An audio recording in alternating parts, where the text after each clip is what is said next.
Welcome in on this fine Tuesday evening to the Spartan Masters Series from the Charlotte Roval. I'm Austin Edstrom, standing alongside Joe LaCastro, and Austin Darbyshire is behind the production booth.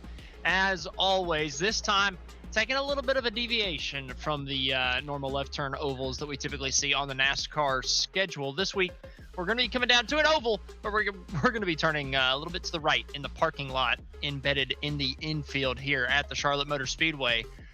Joe, I'm a pretty big fan of the Charlotte Roval in terms of driving. Now, watching a race, maybe not quite as much. What about you? What are you feeling here from the old Roval today?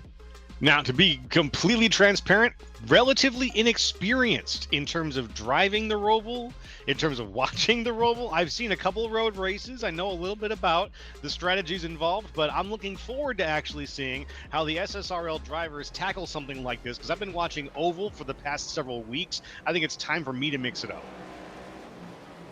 Sometimes it's good to try things or try a couple new things, get a little difference in the palette, right? You gotta change it up every now and again, Joe. So not just all the ovals, switching it up this week. I like to see it. But what are your keys to the race? Now, these might be a little outdated since you're outdated.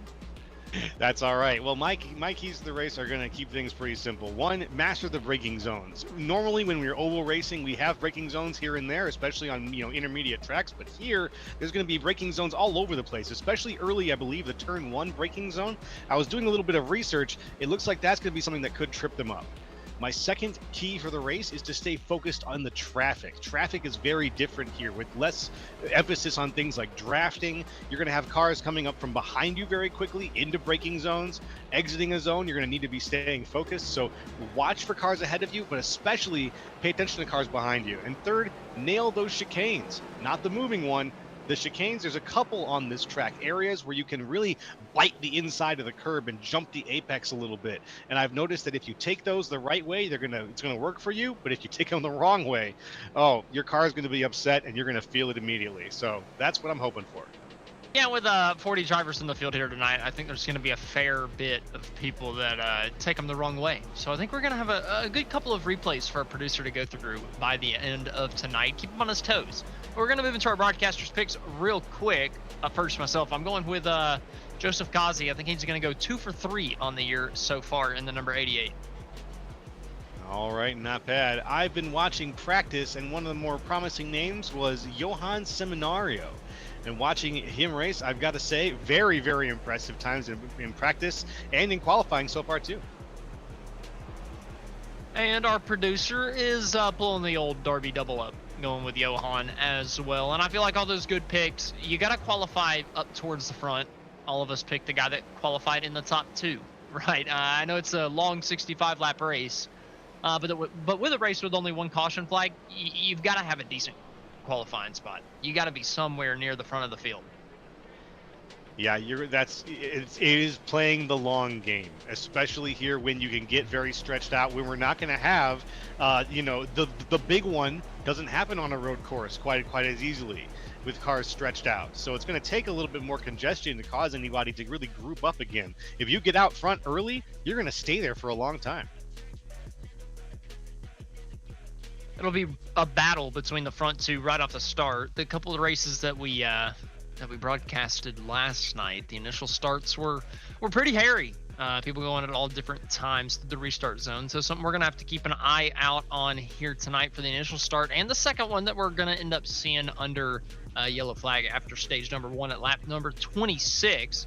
But we're going to go ahead and jump through our starting grid right here on the Spartan Master Series. Johan Seminario up on the pole. And man, he's got a pretty good gap to Joseph Kazi in second. That's 0.6 of a second between 1 and 2. PB Henry starting in the 3rd place spot with Chris Hudson on the outside in 4th, Justin Levine starting in 5th. Corey Moore on his outside in 6th. Kendall Leveron in 7th place with Greg Wachinski in 8th. Charles Van Schack in 9th with Kevin Zosiak rounding out the top 10. Moving on to number 11, that's Jeffrey Oakes. 12, Callan Mitchell. 13, Kyle Westwood. 14, Dakota Jorgensen. 15, Nicholas Schnell. 16, Tom Ringer. 17th place, Mark Sanchez. 18th, Robert Bessall. 19th, Daryl Klotz. And 20th place, Kyle Gerlach. 21st is Colby Jackson with JC Evans in 22nd. Jordan Sailor's lining up in the 23rd place spot. Dave Sanders in 24th. Evan Ethel lining up in 25th with Scott Schroeder on his outside in 26th. Chad Kibbe in 27th. Dave Fugie Jr. in 28th. Nick Jazabowski will not win this race, starting in the 29th place position. Jake Hickson in 30th. James Staples in 31st. Charles Abert in 32nd. Kyle Fountain in 33rd place. Kenny Powell 34th. Todd Parent in 35th place. Art Nicotera in 36th. Corey Saucier in 37th. Sammy Harrell in 38th. Chuck Burley in 39th. And rounding things out, Wesley Woods in 40th. 40-car field here tonight for the Charlotte Roval. That's a lot of cars turning left and right here in the next gen. I predict chaos on lap number 1, especially in the enclosed turns 1 and 2, and really not much room, I should say, through 3 and 4, and then down this little short chute that they're in right here, right now. So I expect a lot of chaos on this initial start. A lot of junked up race cars.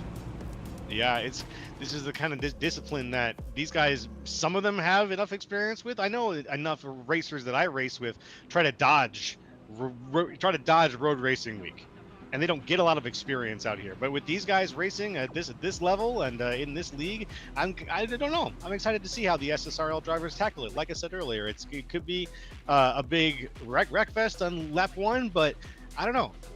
What's your experience with? Have you called SSRL before here? Not at a road course. I think called it for a couple weeks on the ovals, but I don't know about the road courses. I don't know what to tell you.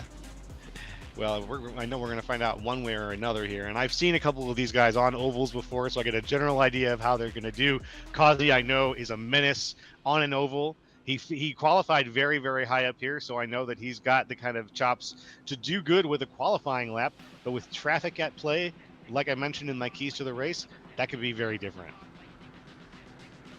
Yeah, with 40 cars out on the racetrack, you said traffic at play. That's gonna play a big role in today's race, especially with the caution that comes out on lap number 26. You want to make sure that you're either on the lead lap or in the lucky dog spot whenever that comes out. So I think that the old lap cars are not going to be easy to pass here at the Charlotte Roval. Nope, not at all. I think we're getting ready to go here pretty soon. It sounds like we're back on the oval portion of the Roval. Some familiar territory. Yeah, I memorize the infield numbers, and then we get back to NASCAR, and I say NASCAR 1 and 2 and chicanes, and that typically gets the point across. Makes it a little bit easier. But the iRacing pace car pulling off down to pit road. Johan Seminario to the green flag for the first time tonight, and we are racing here in Charlotte. Good Seminario off the jump. He's got the inside on the oval down into the track. Seminario sideways into the outside fence. Johan might have a little bit of right front damage, but he's side by side for second now as Levine's trying to follow Kazi through. Johan's just trying to gather that thing. Now, what was that? Was that cold tires? I think he really was throwing it down there into that first turn. I think he might have just bit off more than he could chew.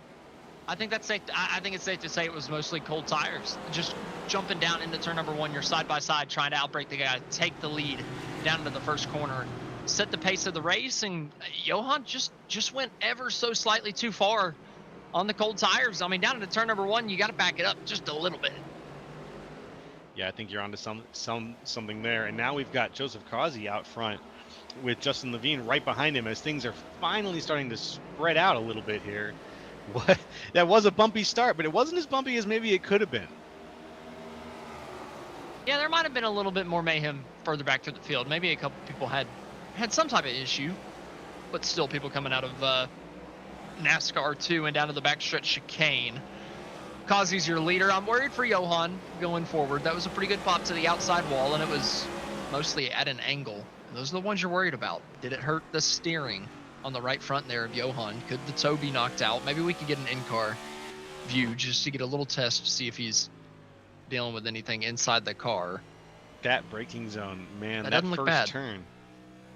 Once you come out of those chicanes, you got a chance to really open it up. But if you don't stop before that double left, you're that double apex, you're gonna lose it. And that was where Seminario had lost control. Now it looks like he's on the inside of Levine. You can see he's not really having any issues. I was talking about maybe some damage. I didn't see any toe knocked out there for the 56. So I think he's going to be okay. And he was catching up to Levine when we were on that onboard. Now, that doesn't necessarily mean much because Justin sucks on the road courses most of the time. So I'm not going to put too much stock into him catching Justin. But Well, you can looks see like just a he little just traded sideways, not places. too big of a pop. Yeah, just a little bit. Just a little bit. A little bit of loss. The 56 there, just a touch sideways in that grid vision replay. So we come back to center here through the chicanes. It looks like he's got pretty good control over his vehicle right now.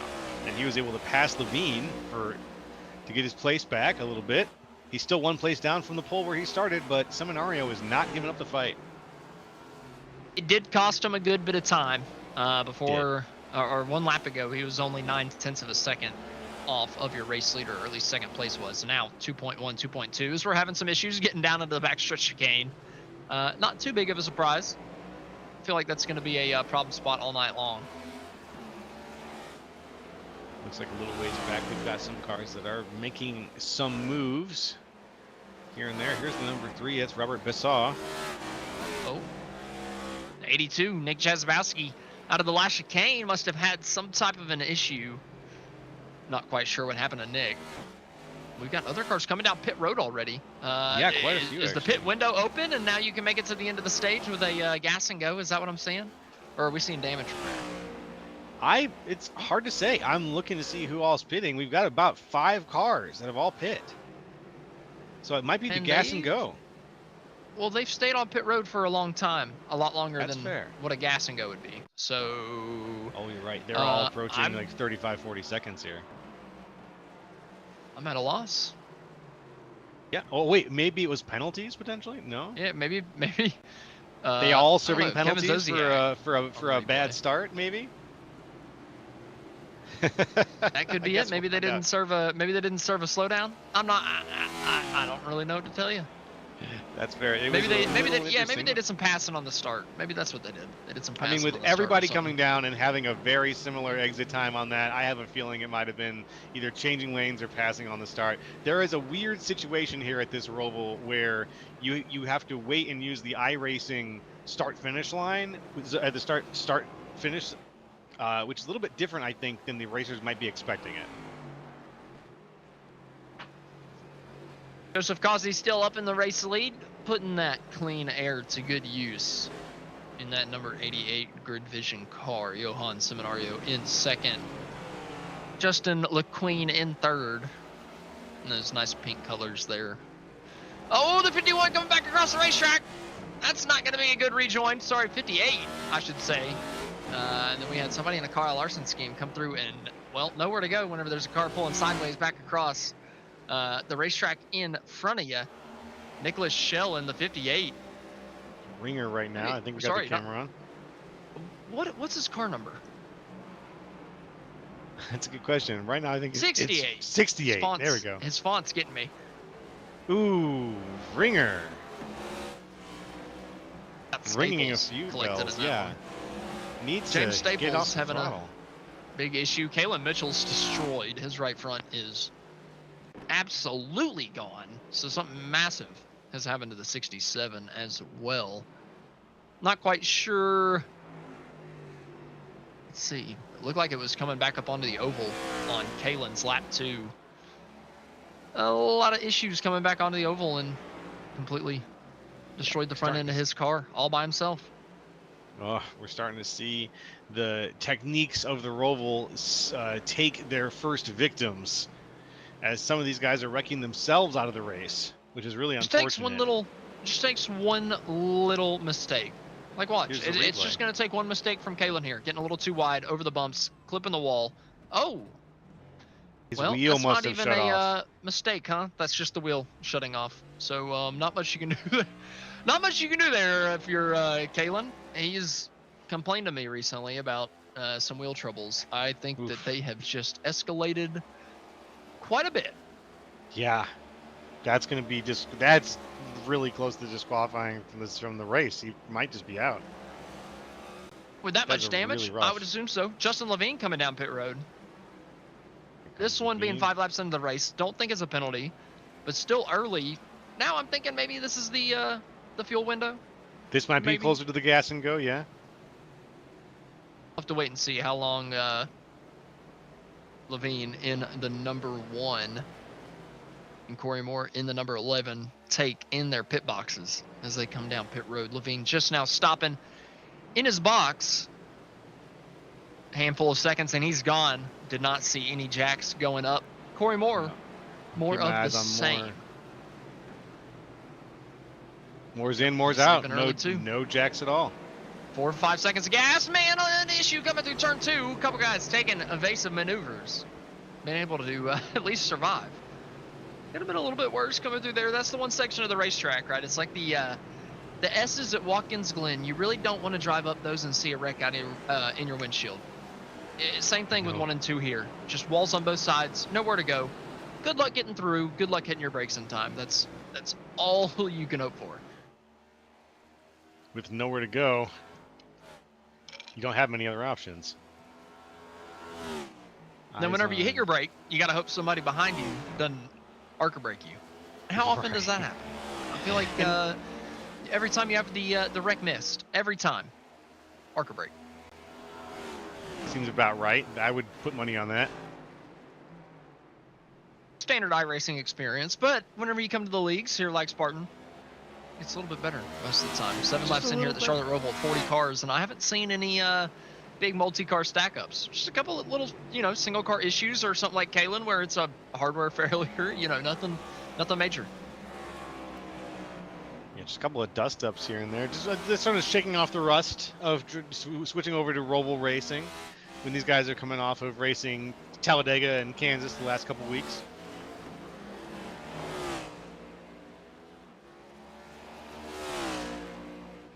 Yeah, big switch up in pace coming from, one of the fastest 1.5 miles that we go to one of the fastest tracks that we go to. Your race leader, Kazi's getting punted through the backstretch chicane by a lap car.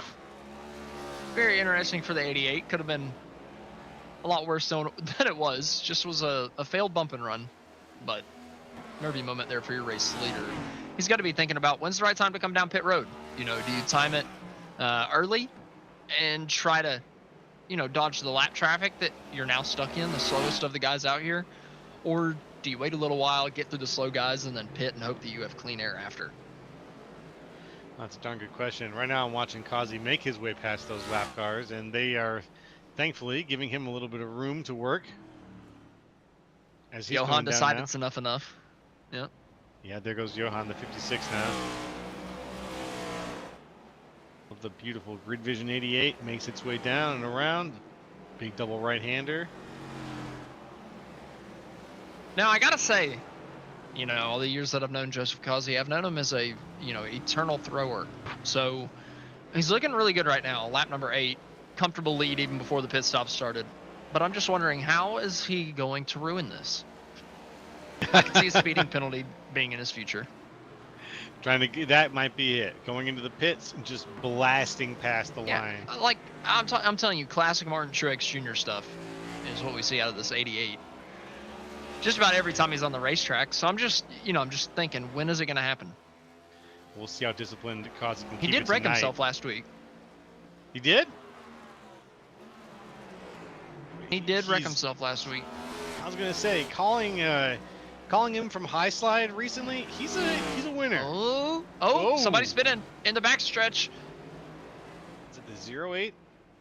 Or the 00? That's the doubles. That's the double O of Charles Van Schaik. Van Schaik, he was in the top 10, running in 7th. He's only going to lose 1 spot, it looks like, getting back to 8. So not too bad. Could have been worse. Not bad, Van Schaik. He's up 1 position right now. He's kind of hanging out where he started, but it was a good save. Let's see what happened here exactly. In the middle of the pit stops, though, so he could be actually a little bit further back than that now. Bad weight transfer. And then he gets dinged by the 20 of Jeff Oaks. That's a big pop. That could be some damage on the rear end for sure for Van Schaik. Yeah, I gotta say, it looked like I don't see too much damage. It looked like he just had a really bad weight transfer. The car was rocking left and right as he was going into that turn. Kazi's got right front damage. Just after I said he's an eternal thrower, he's got right front damage. Down into turn number 1 on lap number 9. I'm a genius. for producer. Lap 9, turn 1. I cannot believe this. I cannot believe it only took a lap and a half, and Kazi pulled a Kevin Harvick. You called it. Breaker order's white hot also. I'm gonna have to rewind it just a little bit, but we got to get a look at what happened to our race leader. This is why they put me in the booth. I can see the future. I know my racers, Yes. and I know Joseph Kazi, and that's classic Kazi right there. Just some fast driving. Too fast. Yeah, way too fast for that situation.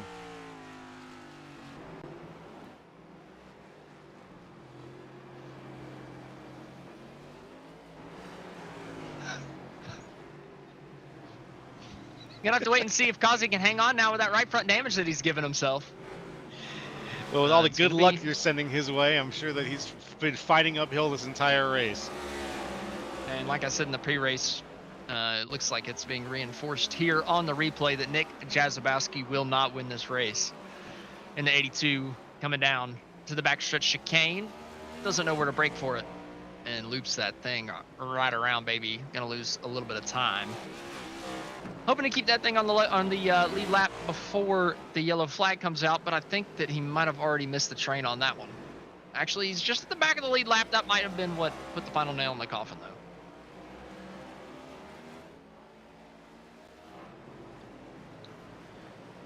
Looks like Chuck Burley here just had a near miss on the chicane. Now we got eyes on the 15. Oh, our race leader's having a lot of trouble with lap traffic.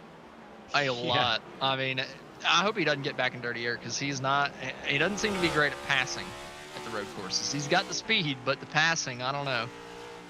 Oh, some tire smoke. Maybe a little bit of lockup from your race leader. He's struggling. Yeah, he's really cooking them right now. You can just see the way he's driving. He's driving super hard, getting himself the distance between him and any car around him. But even then, as soon as he gets the distance, he just keeps driving it hard. Maybe out here on the outside, on the oval, he can let up a little bit, but he's got it down to the line, and he's really pedaled to the metal.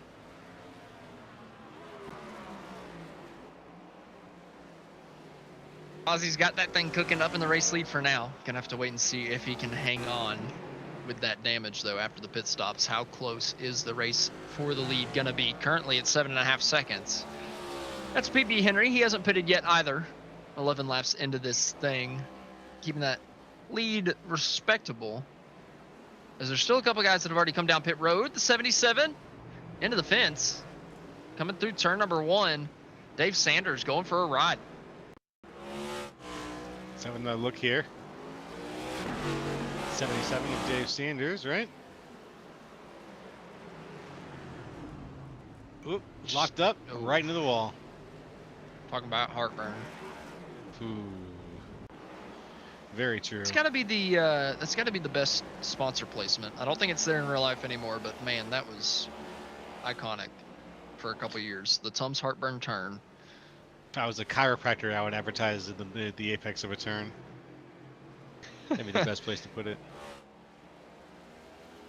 The Watkins Glen last year, before they destroyed the boot or the bus stop. That's the whole reason they had to change it, was because the drivers were dying going over it. Then that's a good reason to change a turn. Then I got to admit. Yeah, and to be fair, after I watched the race, it wasn't that much of a difference, so I wasn't too upset. But I was still minorly upset. If they didn't build a car that jarred the drivers like crazy, then we would be okay. But we don't always get what we hope for. No, we always don't. That's okay though, because we learn from the situation. Just like some of our drivers here aren't getting what they want, what they're learning. Yeah, well, whenever you're at a road course and you're oval series, more often than not, you're not going to be getting what you want whenever you come to a road course. A lot of these guys just don't like turning right. No, they really don't. It looks like J.C. Evans, he crashed again. He crashed a minute ago. We got a few crashes I'm trying to catch up with a little bit here. A few guys gonna dot it around with 40 cars on the track. there's going to be wrecks all over the field that we're having a little bit of trouble seeing as they happen. But I want to catch up with some of them. This one was just a few minutes ago. Here comes J.C. Evans out of the outside and just heavy on the brake. Okay, little crash. Stuck on the inside wall. Never good. Never fun. Yep, that costs him all the positions though. All the ones he's got. But he's back on his feet. Got the 20 coming around back onto the oval. Jeffrey Oaks running in the 5th place position. Still has not come down pit road. Like we said, we know a lot of these guys still have to come down. Johan being the front runner of the guys that have already taken their 1 pit stop in 4th place. Oof. Heavy front end damage to the front end of Jeff here. Yeah, something big happened to the 20. I was about to say the same.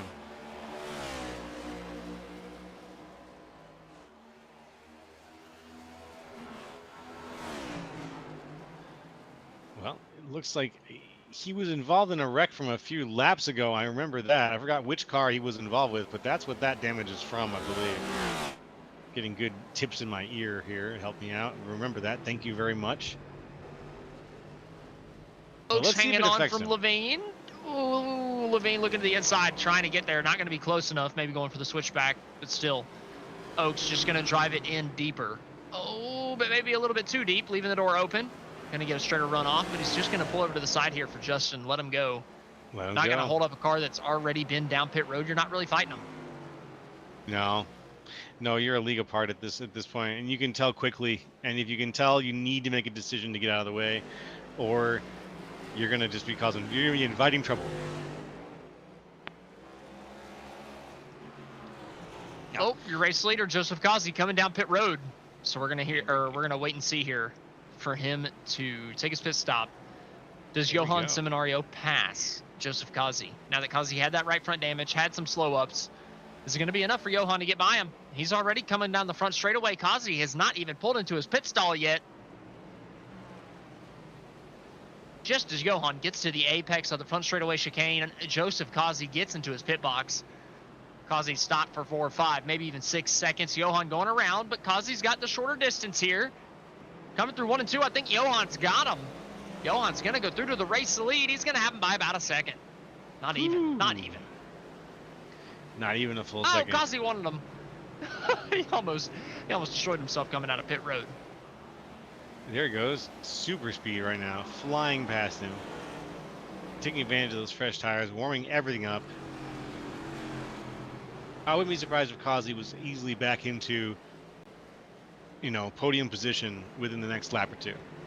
I think he's going to be back into self-delete mode in the next couple laps.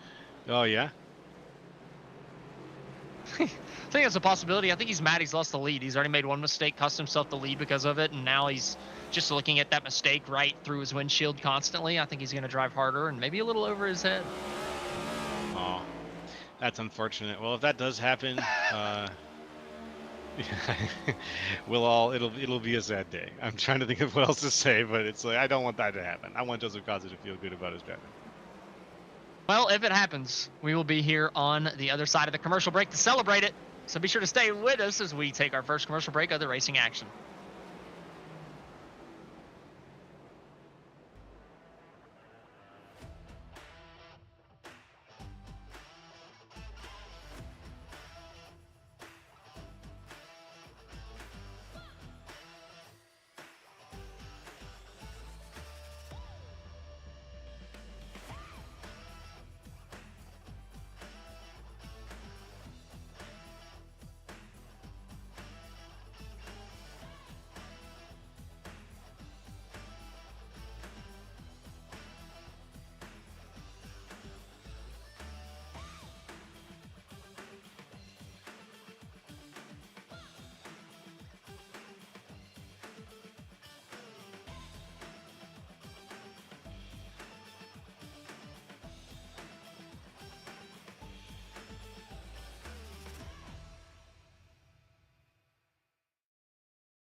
Racing isn't easy, but experiencing it is. iRacing puts you in the driver's seat with the industry's leading sim racing game. Drive on laser scan replicas of the greatest racing circuits from around the world. Go head-to-head against other drivers chosen by skill-based matchmaking to ensure competitive racing at every level. Compete across all your favorite series. In officially licensed cars, engineered to deliver the most accurate driving experience possible.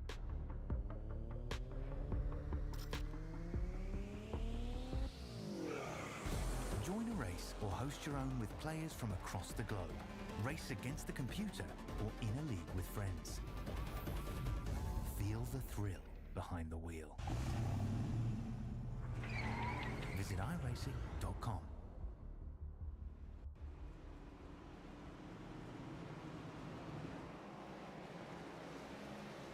Welcome back to the Spartans Master Series. Something a little different has just occurred, and something that we neglected to touch on in the pre-race.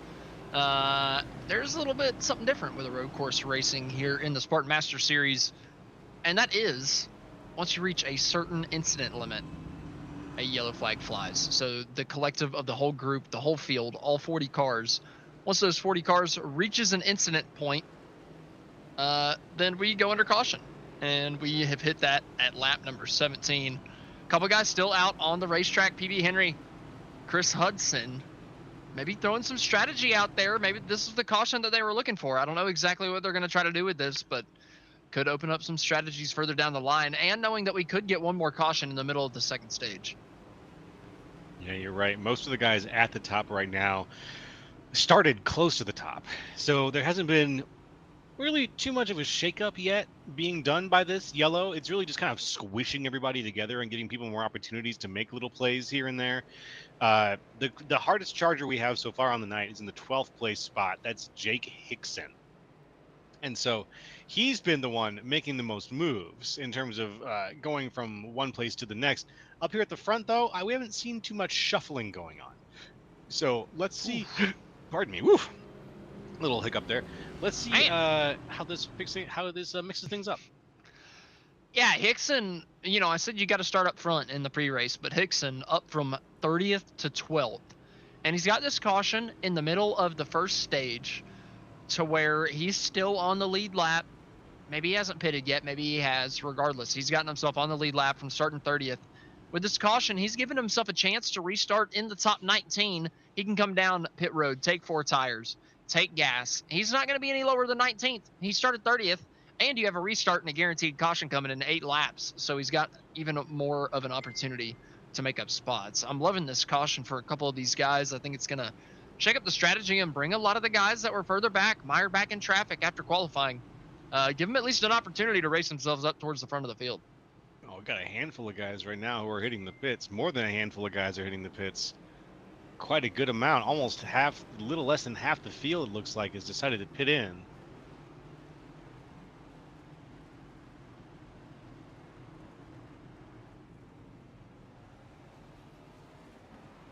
And this will put Seminario back in first place with Kazi in second.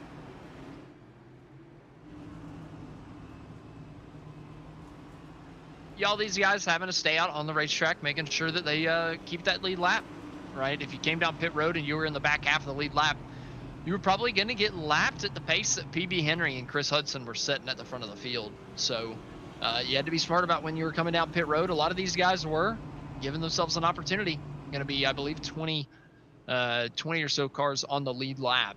And a lot of these guys just got to come down pit road. And this caution also let probably a lot of these guys under yellow put on tires. I don't know how big of a difference it's going to make with these next gens, but you know, it couldn't hurt, right? Yeah, it's true. Going around, still got the 2 to green. It looks like showing. I think we're going to be 1 to green pretty soon here, though.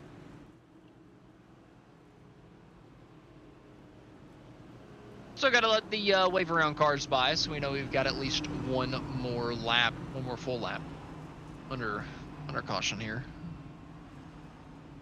As all these guys are starting to work down the back straightaway. But it's been a fun one so far. Johan Kazi giving us a pretty good show. I'm surprised Joseph's not using this caution as an opportunity to come down and fix the rest of that right front damage. I think I'd want to get that thing fixed to make sure it was at peak performance for the second stage, but he's deciding to leave that thing unchecked.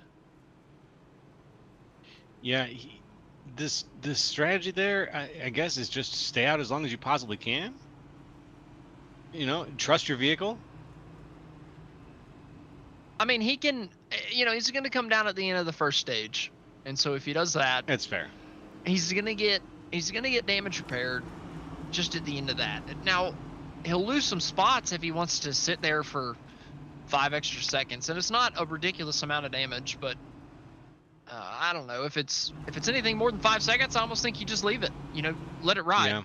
Yeah. This would have been the caution to come down and fix whatever you had left. Well, it looks like he's good to go for now. We have one person who hasn't pit at all in tonight's race. 2 people who haven't pit at all so far in tonight's race. That's the 11th place is Colby Jackson, and 26th place is Chuck Burley. Neither of whom have gone down yet. Now, as I say that, Colby Jackson goes down pit road for the first time. I was about to say, and so is Chuck Burley. I was about to say, they're gonna be needing to come down pit road. Yeah, I was surprised they made it this far without it. Very obstinate. By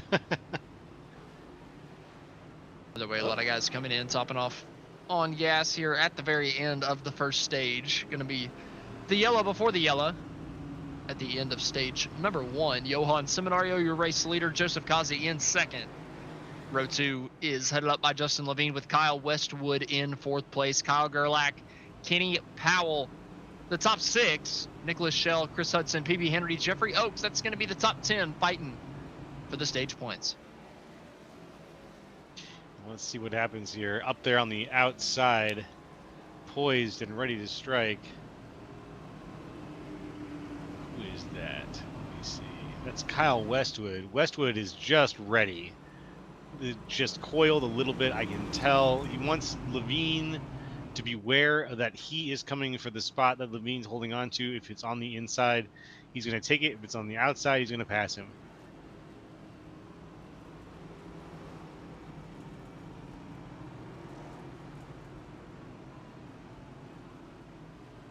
Could have some argy-bargy for third. You just never know how this initial start is going to go. When does Johan decide to go after the pace car pulls off?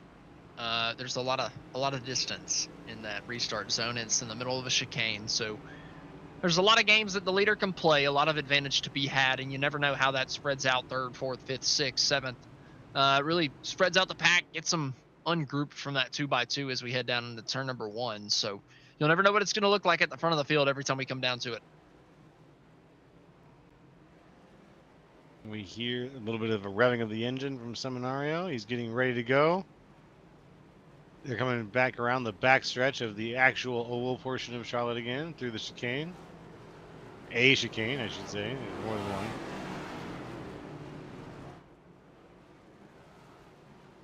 These cars are not afraid for a little contact. They do not mind. It's the next gen, baby. You can beat the ever-living hell out of these things. I mean, beat them to shit. It doesn't matter. They will make it through the other side and be okay. As long as you don't touch the wheels. Don't touch the wheels. They hurt. Never. The wheels hurt. But the Never, bumpers are strong. They're freaking jacked. I'm telling you. All right. Racing pace cars pulled back out once again onto the pit road here at Charlotte. Johan Seminario into the restart zone through the chicane. When does he go? The green flag flying.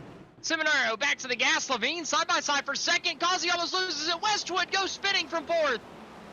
Westwood in the infield immediately. Ooh. Not the ideal situation.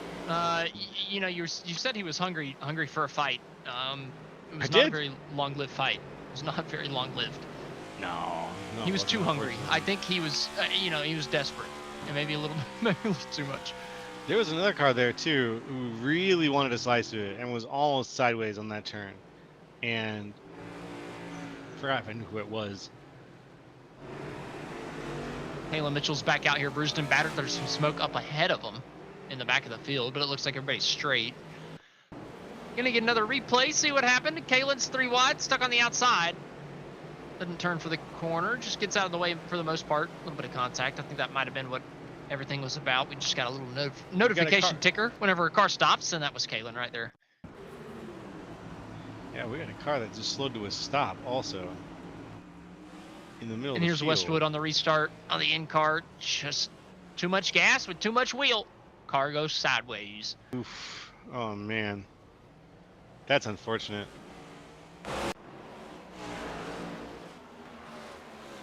Five laps to go in the stage as the leaders have just crossed the line. Taking lap number 22. Seminario, Kazi, they're both close. Close coming through turns 2.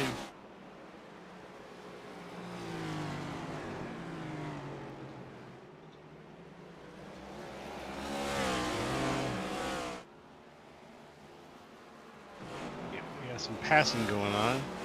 Somebody having an issue on the front straightaway. Coming out of the front stretch chicane here.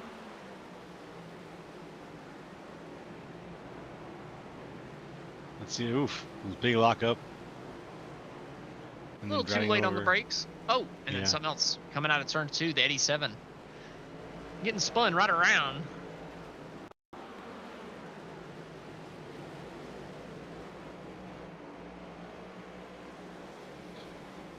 Oop. Might be Big 6 loose. or 7, I Yep. should say. And the 11 right into him. Oh, what was his number? I mean, some of these guys' fonts are throwing me for a loop. The 11 is... Never mind, it was 87. I'm seeing ghosts.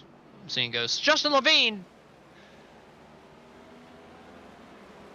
What you would expect to see at a road course from the driver of the number 1. A little bit of damage on the front end. Spun out. Coming out of the last corner. Coming down to the last chicane. Maybe just overdriving a little bit. Seeing the 2 leaders in his mirror, or in his windshield. And, well, he wheel hops and then really, really wheel hopped at the end. Coming over the turtle. Nose that thing into the outside wall. He's just got to let this thing around to the stage end. And stay on the lead lap. Hope he can get some damage repair. Well, I'm sure he'll be able to. It just depends on how long he's willing to spend. He's got some time. I mean, this is going to be a long race, so he is not saying that he can't make up the time if he wants to spend it, but he's going to have to spend it to get it fixed. There's only 22 cars on the lead lap, so it's not like you're going all the way to the back of the 40-car field if you decide to take some time to fix the damage. You're only going halfway back. Still hurts, That's even better. but Yeah, halfway hurts, is but not that's nearly as even bad. better. Gerlach Yeah, inherits halfway the can be a 3rd place real spot, problem. though, and it's a pretty close race for the 3rd place position. Kenny Powell, Chris Hudson, Pibby Henry, not too far behind.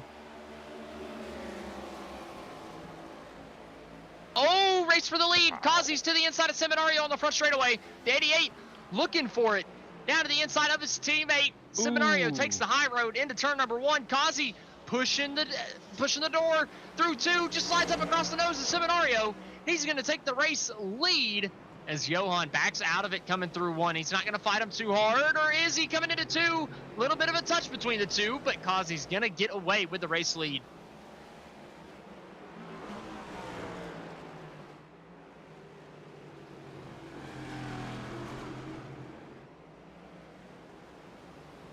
He's bound to throw it again. Where will he do it? It's a darn good question. I would have cried if he hit that inside wall. I want you to know if he would. Oh, just slammed right into it? As soon as I said it, yeah, that would have been unbelievable comedic timing. I would have completely lost my cool up here in the booth. Just log out. Alt F4, uninstall. You would have needed a replacement. I would have been laughing so hard. Like a hyena for the rest of the night. Just whooping like a hyena. I love it. Well, let's hope that it doesn't come to that. I don't need your hyena sounds right now. What if I No do hope? offense. What if I do hope? That's fair. Somebody's got to keep the flame alive. Yeah, exactly. Kyle Gerlach, though, leading the 2nd pack. And it's, like I said, it's tight. Powell not really gaining much on Gerlach here for the 3rd place position as we come to 2 laps to go in the stage. I say that, he's going to really fight around the outside. Kenny Powell completely misses the last corner. He's going to slow up in front of this big pack of guys, I'm sure, with a slowdown penalty. Wow. what an insane little move that he was able to pull off there. A lot of smoke, a lot of squealing tires, and yet he was able to get ahead of that little group and past our race leader. Well, third place. Oh, But third place, sorry. Our third place leader. He had to give it back, but not to the same guy. He was able to pass Gerlach, but PB Henry was able to scoot by as Kenny had the slowdown penalty. So Kenny did get, you know, he passed a guy, but he also gave the spot back to somebody else. So Kenny's still riding in the 4th place position. He's going to have to do all the dirty work again, but this time does not have much time to get it done. Let's see what we've got going on here right now as the camera pans through the field. Got a two-eyed situation developing. There with the 20 of Jeff Oakes. Oh, it's going to be Ooh. tight. Very tight as the 75 just off the gas early, or the 20 just way too late on the brakes. Jeffrey Oakes just driving straight through the back straightaway chicane. Paying it no mind. Oh, the caution comes out at the beginning of lap 26. Okay, well, either that or maybe I have my number 1 off. But either way, the caution for the end of the stage has come out. Yes, sir. Joseph Kazi is your stage 1 winner. He threw it, but then he ran down the field and caught it back, unfortunately. So the driver, the number 88, is going to be your stage 1 winner as the field lines back up.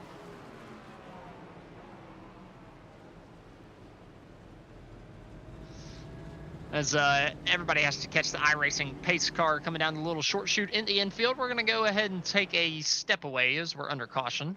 Be sure to stay with us. We got stage 2 coming at you on the other side.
Racing isn't easy, but experiencing it is. iRacing puts you in the driver's seat with the industry's leading sim racing game. Drive on laser scan replicas of the greatest racing circuits from around the world.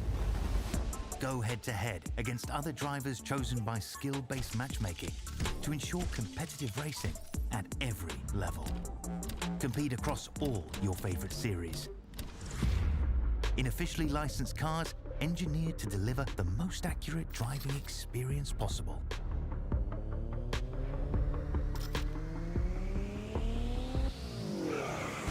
Join a race or host your own with players from across the globe.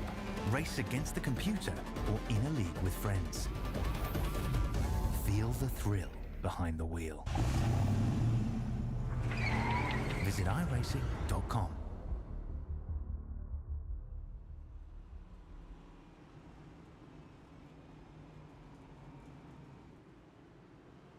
Welcome back to the Spartans Master Series. Joseph Kazi is the guy that we're looking at right now. Your Stage 1 winner. PB Henry currently the race leader. But I do believe that we get to talk to our Stage 1 winner, don't we? That's true. We usually don't, do we? I can't think I of believe what we I had. did last week, so I think we can pull Kazi up. Okay. I can't scroll. He's so far down. I might need a little bit of help from somebody else in the booth. So we might take a second, but we're going to get our Stage 1 winner up into the booth here in a second. All right, here he is. Your Stage 1 winner, Joseph Kazi.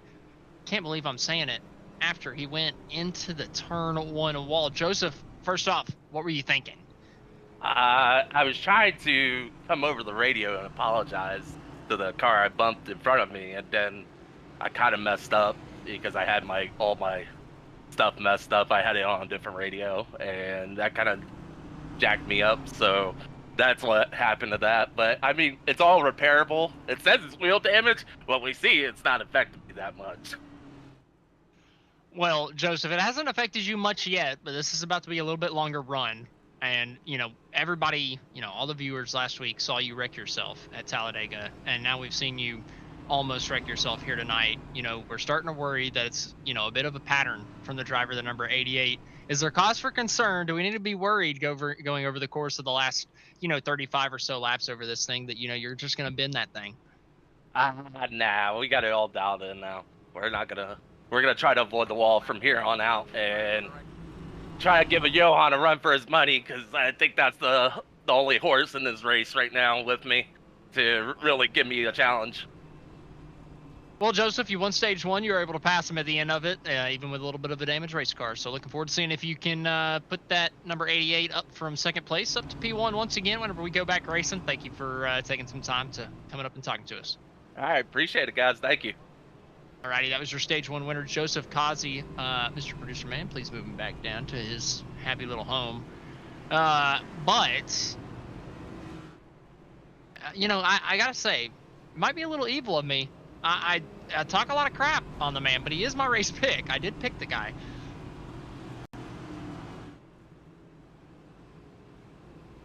Sometimes I feel like you gotta people say talk it into existence. Typically, whenever I say something, the opposite happens. So, you know, you gotta really, really talk bad about something, or that you really don't want something.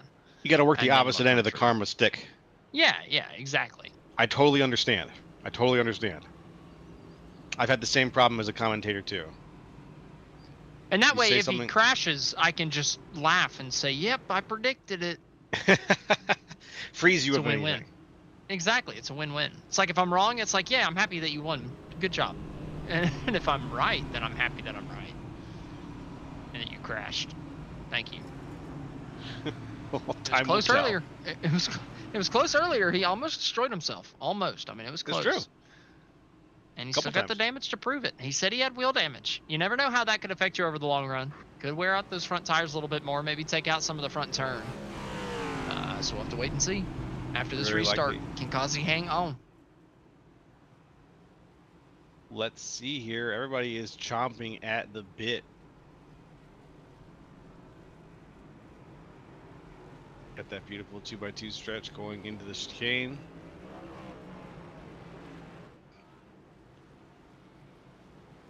Everybody doing their best to keep up. Hard to kind of keep stacked sometimes when you're going through the 2x2 sections of this track. 40 cars.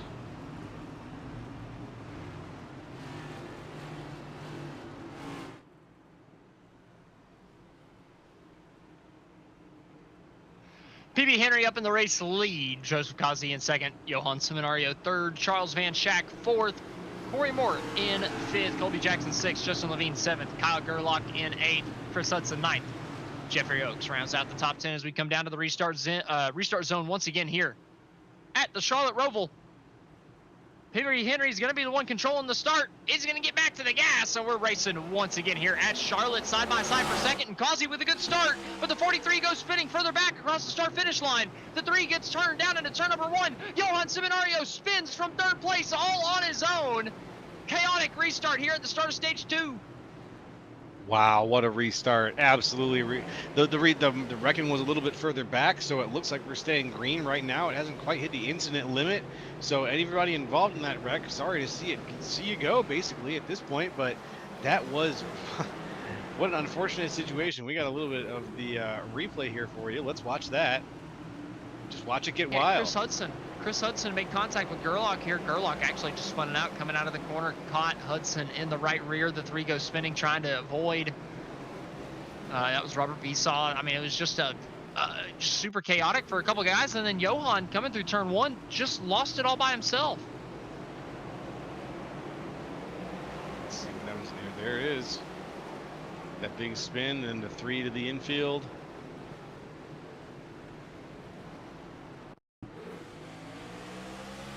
All right, taking a look at Johan coming down to 1. See what happened. There's no contact. Just a little bit too deep. Maybe narrow. Well, a lot more narrow than he's been all night long going down into turn 1. Just lost that thing. Wait for it. Yep. And then he waits his appropriate amount of time. He's got to let all those cars through. Oof, that hurts. That turned around hurts. backwards. Oh man, just flying down into the backstretch chicane. He wants it all back and more immediately. Maybe a little bit too much. You can maybe feel the rage just from that one braking zone from Seminario. Yeah, you can kind of see it. You can see it in the driving. This was a guy who was very far ahead. Bad mistake. A spin gets him caught up, and now he's 18 positions down? Yeah. He's got a lot to prove. So he's going to try to earn that place back as soon as possible. He's probably got that one more caution, right? We think we're going to hit that incident limit one more time. We've had 2 restarts since, and one of them was pretty daggum chaotic. So I think we're going to get at least one more caution over the course of this race. Kenny Powell going around, getting collected with the 42, so there's going to be some more X's coming around. Oh, Kenny now having to do the stop of shame. Yep. Oh, good spin. Yeah, that was a nifty little flick spin to at least stop the bleeding there for Kenny, but he still had to go way back. Yeah, unfortunate. Good little flick spin, but he still had to stop. He still had to do it. Going through the chicanes here.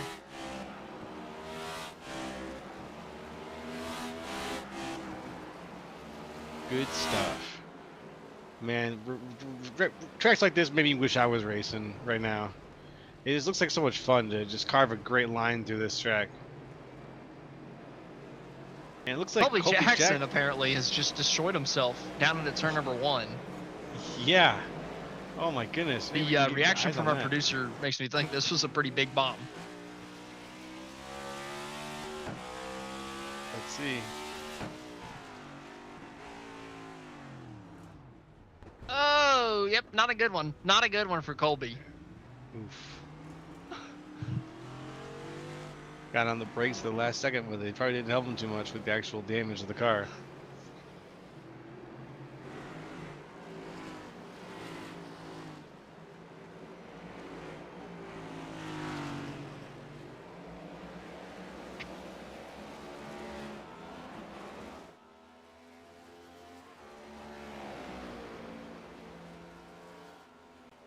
Joseph Ghazi stretched his race lead out to 1.8 seconds here, getting ready to start lap number 32, getting us closer to halfway as we have just started stage number 2 here at the Charlotte Roval. Getting a replay on board for you guys. Going to get a look and see what happened.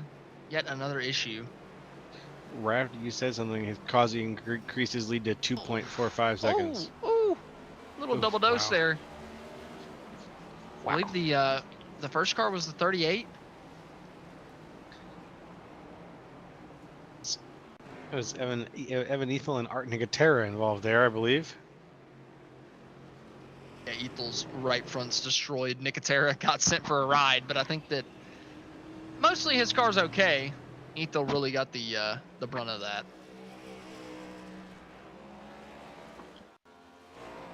I guess we'll see in the long run who has to pit longer. or sooner.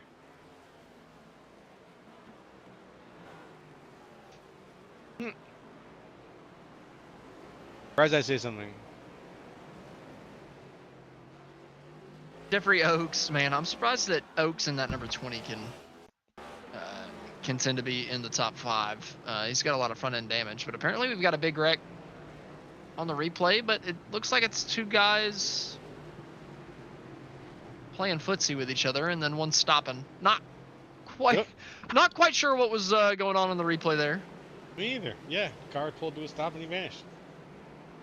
And he reset to the pits. 41 into the outside wall there with the right front. Oh, and then it's just not turning. Same thing that we saw from Caleb Mitchell. Can we get an onboard of him by any chance? I want to see if it was a hardware failure after hitting the same wall. Like, that looked almost the exact same. Kind of did. Sort of drifting all of a sudden into one direction. What? Yep. What is that? How does that happen to 2 people in the same race? Something with that wall disconnects your wheel, everybody. Don't hit it. Daryl Klotz and Kayla Mitchell have found that out. What? I don't understand how we've had 2 people hit that wall and then their wheel goes into the hard straight disconnected mode. Interesting. It's an interesting one. Yeah. The fact that it's 2 different people, right? Yeah. It's not the same guy. Same it's insane. corner though. It's blowing my mind. My brain refuses to accept that, and that's why it was I had 2 to different ask. corners than whatever. But now you've hit fair. the same spot. I'm thinking there's a little bad spot on that wall that disconnects your wheel. Right? Me too. The hidden pixel. All right.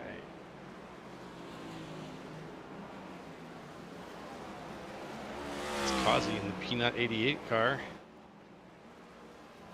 The Grid Vision 88. Fake Snickers. Big Snickers. Feeling hungry? Eat a Grid Vision.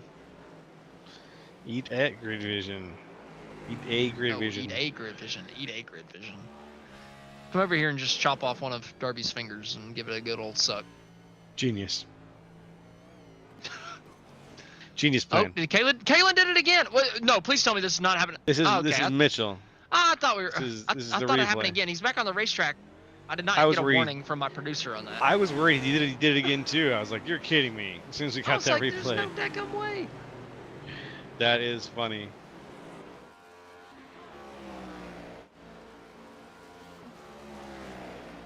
Yeah, they're all trying to get back up to speed now. Take advantage of that big wide curve and just drop it open. I think we're foreshadowing what's going to happen to our race leader with these wheel disconnects. I think we're seeing exactly what's going to happen to Joseph Kazi. Yeah.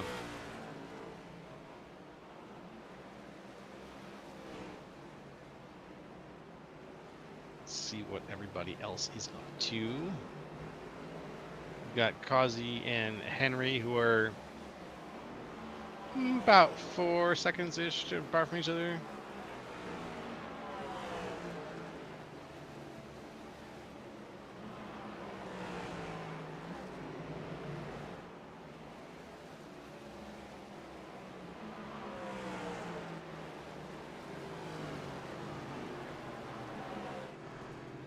Some battling for the 12th place spot. Kevin Zosiak fending off Johan. Johan's continuing his charge through the field after that slip on the stage 2 restart.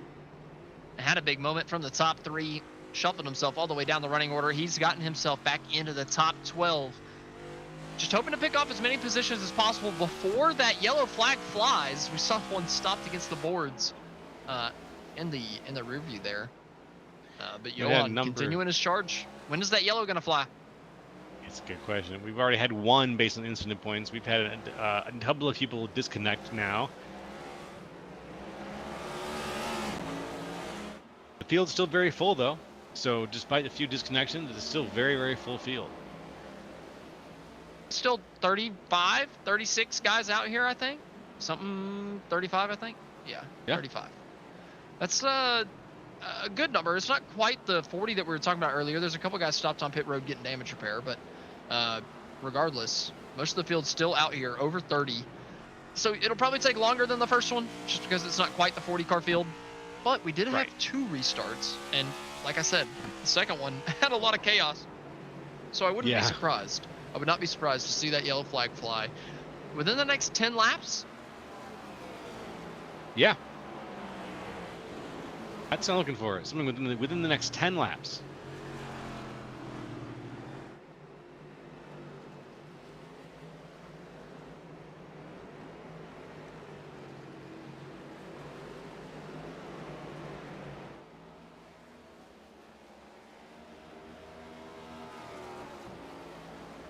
I'm unable to see what the caution count is currently at, so we can't get an idea of how close we are, unfortunately. We'll see if we can get an idea.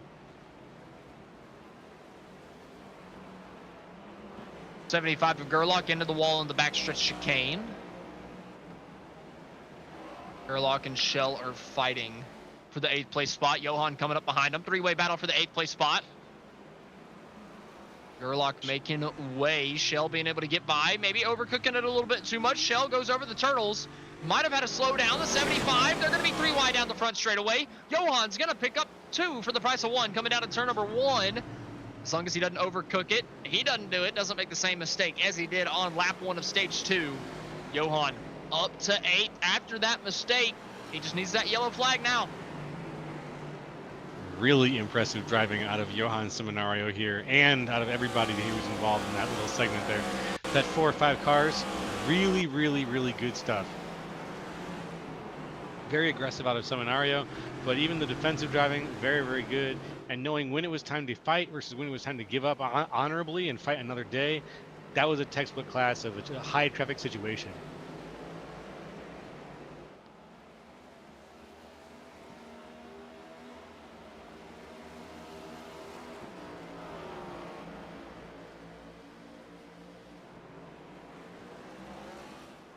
Jake Hickson hanging on to the 13th place spot over JC Evans. I thought Hickson might have an opportunity to move forward through the field a little bit more after what we saw in that first stint from him.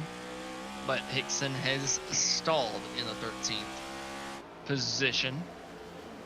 It's still Like he's hanging on though, pulling away from the 9. Yeah, nothing to hang your hat on. Nothing bad. Yeah. Nothing bad. I thought after getting bunched up with the field, he might be able to pick off a couple more. I did too, to be fair. I get a little more high expectations. Oh, the 20, Jeffrey Oaks. He's around, coming through turn 2. That's not a good spot either, with a lot of guys getting ready to come through.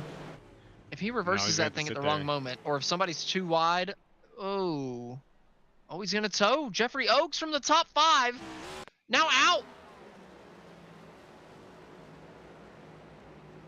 Better safe than sorry, but that tow takes some serious time. What? Dude, That's weird. no, go on board again. Go on board again. Let's see that one more time. That was...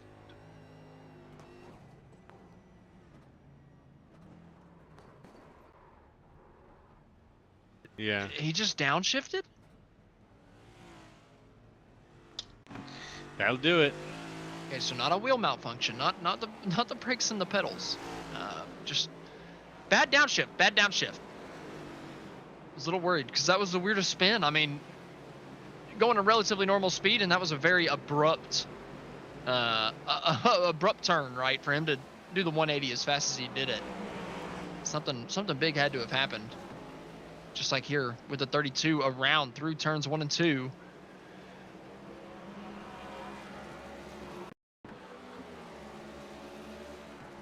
Here we go with the replay again. Sorry, 37. Colby Jackson having a moment, coming out of 1, just a little too deep, too fast, coming out of the exit. Colby going around. That's unfortunate.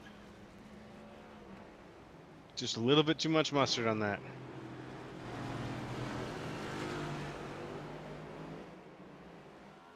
And Johan's trying to pick up another spot. He's 0.5 of a second behind Kendall Leverin.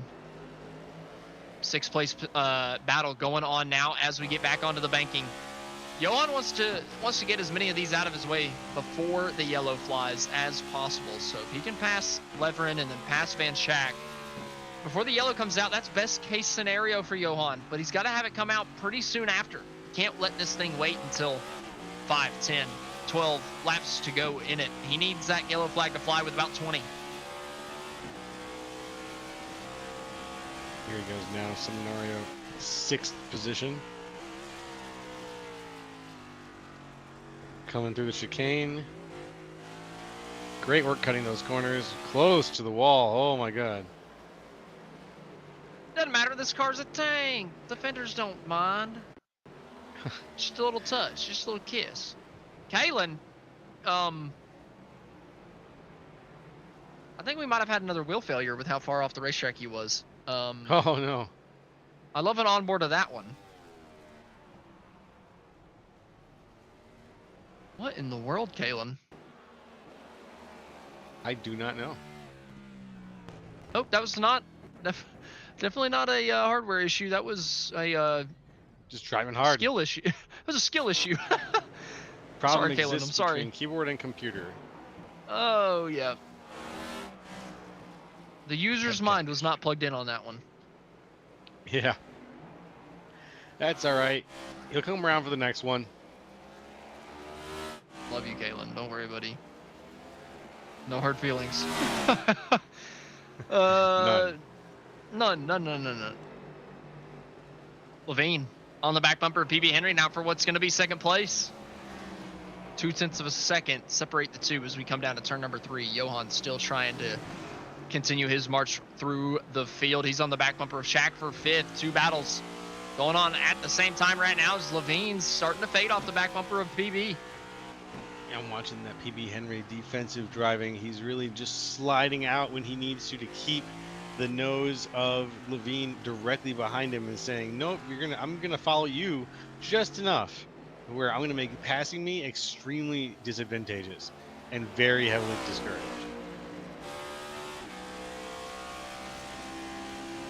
Justin fading a little bit too far off the back of Henry here, coming down to the backstretch chicane. Don't think you can do much from that distance. He closed it down the braking zone, but as we get back through the throttle, that gap's going to grow ever so slightly more in Henry's favor. And Levine's going to have another chance coming down the front straightaway, but it's just not going to be quite close enough. Kind of looking at the same story here from Johan. Making a lot of ground through the infield, lost it in the last couple corners.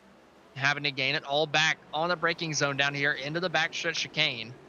And man, he gained a lot of it all over the back bumper now of Van Schack as we come into NASCAR 3 and 4. I mean, he was way far back from Van Schack and now all over the back bumper. Up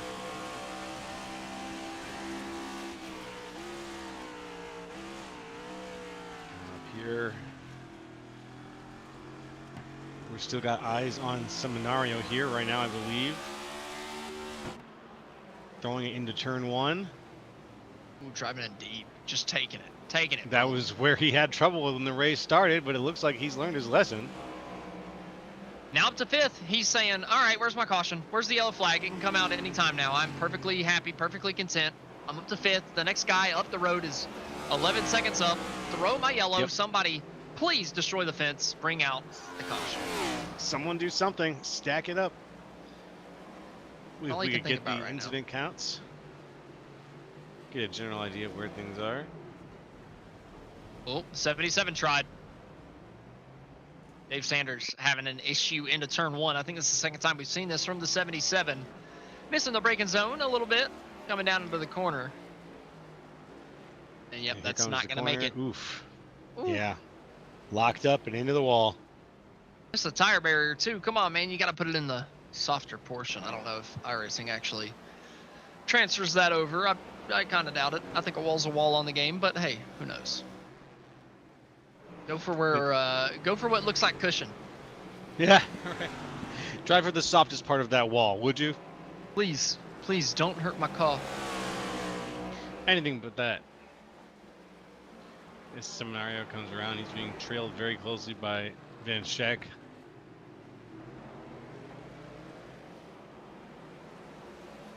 Fantastic.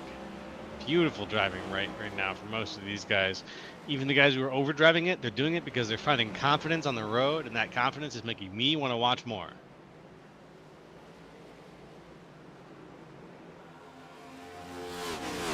I'm still waiting on that yellow. I feel like it's got to be coming out in just a handful of laps. We've seen a lot of issues, a lot of incidents, and I'm waiting for this field to get bunched up again because I really think that Seminario's got something for Kazi.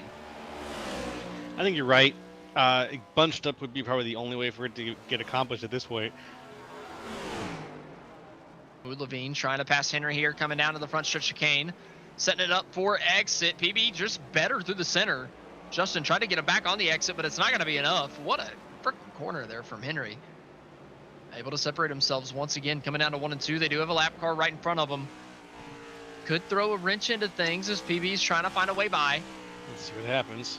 Get to the inside into turn 3. Both lead lap guys are going to be able to go through without a problem. PB maybe missing the apex ever so slightly. Levine a little bit cleaner through there, but it's not going to be anywhere near enough for Justin to do anything through the infield. Just drive it in deep into turn number 5, put it on the bumper of PB coming through 6, and try to hold him close to give himself a chance down into the back stretch chicane. Alrighty. Watching carefully here. Things are very stretched out again up the front. The gaps at the front are massive, with the exception of the PB Henry and Justin Levine gap, which is very close. The gap between first and fourth is a good 25 seconds, so there's really not too much to report there, with the exception of that battle for second.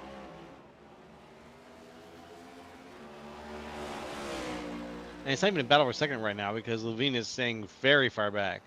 Well, it's not a battle for second because both of them are coming down pit road. Yeah, right as I say something, looks like Levine's trying to get the jump on him. So a couple of our front runners deciding to come down pit road, second, third place. PB Henry, Justin Levine, taking their one and only pit stop of the second stage right here, right now, working lap number 45. 11 of Corey Moore down pit road as well. Johan has stayed out on the racetrack, it looks like. I'd probably want to be one of the first ones to pit because that caution flag could come out, and if you haven't pitted yet and you have to, you're going to cycle behind everybody. So as soon as that fuel window opens, I want to pit. Oh man! What was that? Somebody just absolutely destroyed themselves. I believe it was James Staples in the 24. Who folded into the wall there. I mean, just completely missed turn 1 and hit the wall way late on the exit. I have no idea how he hit it that hard that late, but he managed to do it. Where there's a will, there's a way. And he had put it like that. And he had the will. I'll show those guys. I'll show them all. Joseph Kazi's still out on the racetrack, kind of surprising me. Thought he'd be coming down pit road as soon as that fuel window opened. Because Kazi does like to lose races in funny ways, so wouldn't surprise me if a yellow flag flew while he was out on the racetrack this time. We'll have to wait and see. Johan right here after the pit stop for Levine has found himself in front of Justin, but that's not going to last long because we all know Johan has to come down pit road as well. A little bit of smoke in front of him. But as we're nearing the end of this thing, 20 laps to go, I think we're going to go ahead and take our final commercial break of the racing action. When we come back, we're going to take this thing to the checker.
Racing isn't easy, but experiencing it is.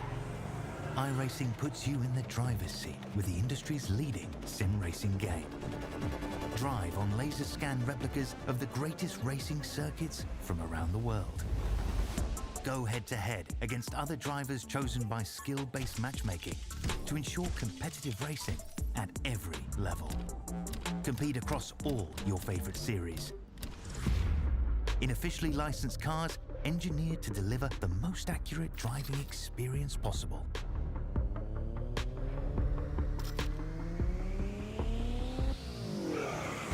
Join a race or host your own with players from across the globe. Race against the computer or in a league with friends. Feel the thrill behind the wheel. Visit iRacing.com.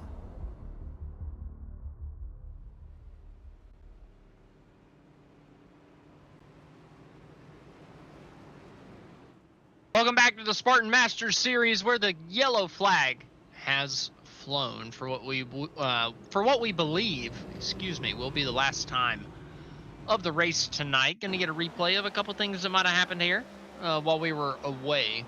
We did hit that incident limit, so the yellow flag flies. The field's going to get bunched up once again, and a lot of guys are going to be back into this thing. But man, late on the brakes there for the 69, into Wachinski and Sanders, nowhere to go. Right into man. Kurlock coming in too. Might have been what brought out the yellow flag. That was a lot of X's being handed around there into the backstretch chicane, that's for sure. But again, a lot of guys hadn't pitted, right? I don't think that Johan and Kazi had come down pit road. So those guys are going to get jumped. I said, how is Joseph Kazi going to throw this race? It's because he didn't come down pit road whenever he needed to come down pit road. You figured it out. You found the weakness in the chainmail of Joseph Kazi. Yeah, you can be as fast as you like, but if your brain has one brain cell, you're just not going to be that good. You're going to make mistakes. Makes sense. Unfortunately, I think that's what happened to Joseph here. I don't know how many positions he's going to lose. I think there's going to be a couple guys that are going to have to come down with him. But he should not be in first. There should be a good chunk of guys that had come down pit road already. Let's see if it costs him in the long run. Right now, it's going to be the thing that moves him down, obviously, but how far and how much, we'll see.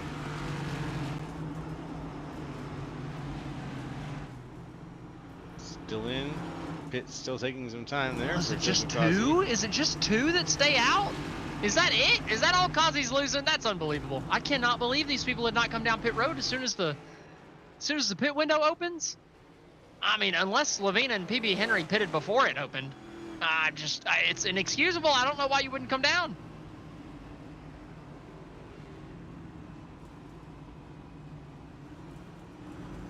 I know they pitted before the caution came out, Darby. I'm saying the fuel window.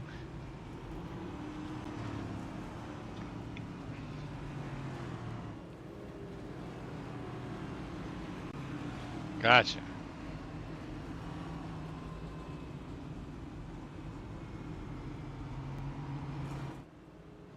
Either way, I don't know why. As soon as the fuel window opens. Now, to be fair, we don't run a lot of road course racing with yellow flags, so maybe the strategy is lost on a couple folks. But if you pit as soon as the fuel window opens, whenever caution flag flies, you don't have to come down pit road. And everybody else that hadn't pitted yet has to come down pit road. So you get a bunch of free spots. That's what Justin Levine and PB Henry just had happen to them. They were not your race leaders. Now they're first and second. Levern and Hudson actually passed Kazi on pit road. So now they're third and fourth. And Joseph Kazi, who was your race leader, because he decided not to come down pit road, he's stuck back in fifth.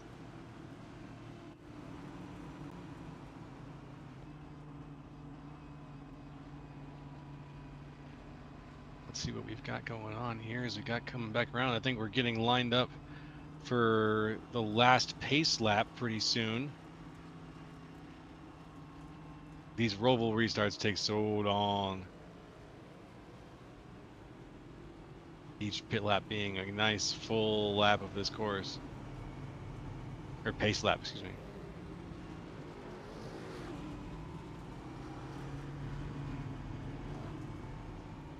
Levine up in the race lead. I'm not confident at Justin keeping it. Yeah. Personally, I'm not a big advocate of his road course skills. I'm surprised he's up here, to be honest. If I interview him for winning the race afterwards, I will be mind blown. But he's played the strategy right to get himself up here at the end when it matters most. He's got himself in a position. Now, what can you do with it? Can you hang on to it from guys like Johan Seminario, guys like Joseph Kazi, who have been the two fastest guys all night long? Can you hang on? You got a little bit of a buffer. You got PB, you got Leverin, you got Hudson, but that buffer could turn into a challenge if any of those guys are feeling pretty feisty here in the initial start. Let's see how feisty they have been feeling. Hudson's where he started. Leverin is a 4 up from where he started. So you've got a couple of guys who are they're contenders. They haven't really moved very far away from where they started the race, but they're high up to begin with. And like you said, you want to get out early, get ahead, and stay there. So they've been following that advice for as much as they possibly can. I don't anticipate people driving too hard at the front, but we'll see. I think that a challenge coming from the rear is going to be what really just decides that.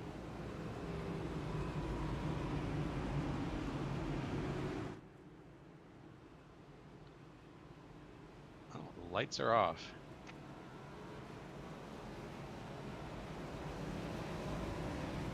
Justin Levine and PB Henry going to be leading up the front row here on the restart as we're cycling through the infield section for the last time under caution tonight. Going to be 15 laps to go on the restart.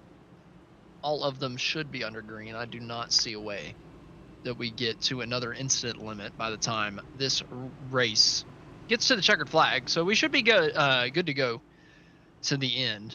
Levine, PB Henry, Kendall Leverin, Chris Hudson, Joseph Kazi, Johan Seminario, Kevin Zosiak, Charles Van Schack, Chad Kibbe, and JC Evans. Those are your top 10 drivers right now. As we're coming back to the last green flag lap of the day, 18 drivers on the lead lap. Dave Sanders, the lone driver, 1 lap down. Nowhere to really go for the 77 at this point, but down. So just got to finish all the laps. Probably what a lot of the field is thinking at this point, just hoping a couple of their competitors crash out, give them some free points. These guys in these columns have got to be wondering if it's going to pay off. This restart is going to pay off at all for them. Being probably the last restart of the race we're going to have to worry about. Hopefully the last restart we're going to have to worry about. A lot of them are going to be banking a lot on the speed that they get from this restart.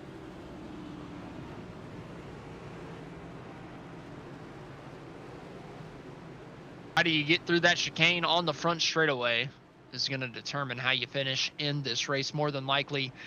Can anybody from that third row, Joseph Gazi, Johan Seminario, the 2 fastest guys of the night, can either of those guys get through the minefield in front of them to be able to challenge Justin Levine?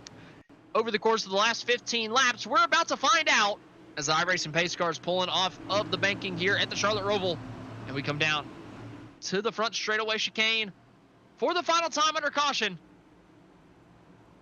Look. The green flag is flying. Levine's back to the gas, and we're racing once again from the Charlotte Roval as they scatter coming off of the last corner. A couple of 2 wide battles, just about 3 as we come down to turn number 1. Kazi sending it in deep, getting side by side with Hudson, trying to take 4th. What a leap for Justin Levine. Huge launch off of that restart. He's a man by himself, half second up on PB Henry right now. Oh, the 74 getting turned into the inside wall, coming through turn 2. Going to be tight for a couple guys getting around. Kenny Powell able to do it. But the 74 stuck sideways. Scott Schroeder losing a ton of spots. Was in 14th on the restart. He's going to drop to the last car on the lead lap, back to 18th. Yikes. Unfortunate that you got to drop back in that situation. But again, glad you didn't wreck the car. You spun it, but you didn't wreck it. Oh, that's a T-bone. That's going to wreck a car.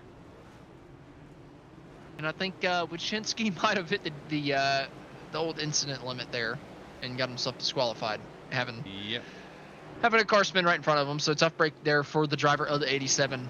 Greg was up in the top 10 not too long ago, but now, unfortunately, off of the racetrack for good here tonight. Back up towards the front of the field, though. settled out to Justin Levine in the lead, PB Henry second, Kazi in third, but Johan Seminario was just with these guys. Now he's turned backwards in the back straightaway chicane. Is dropping position after position after position. I think he might have just thrown it and might have just overdriven it a little bit, but it looks like it was in just him by himself. Let's get eyes on the replay here and see what happened with Seminario.